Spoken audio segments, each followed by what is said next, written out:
1.7 ቢሊዮን ብርና 1200 በላይ ተጎጂዎች። አዲስ አበባ በፌንቴክ ኢንቨስትመንት ስም የተካሄደ ታላቅ የማጭበርበር ጉዳይ ተጋለጠ።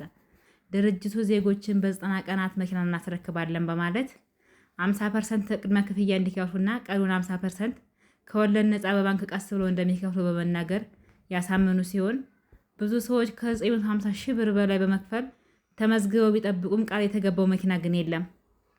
በዚህም ከ1.7 ቢሊዮን ብር በላይ ከ1200 በላይ ዜጎች ላይ ጉዳት ደርሷል። ተጠርጣሪዎቹ ህዝቡን ለማሳመን የሐሰት የመኪና ማሳያዎች፣ ቪዲዮዎችና ፎቶዎችን በመጠቀም እንደ እውነተኛ ንግድ አስመስለዋል። ከውጭ ኩባንያዎችም ጋር ውላለን በሚል ሐሰተኛ መረጃዎችን አስተዋውቀዋል። ከዚህም በላይ ጉዳዩ የሚያስደንቀው ነገር ግን ድርጅቱን የሚያስተዋውቁ ታዋቂ አርቲስቶች፣ የሚዲያ ሰዎች እንዲሁም በጉዳዩ ውስጥ ተጠርጥረው እነሱም የተያዙ መሆናቸው ነው።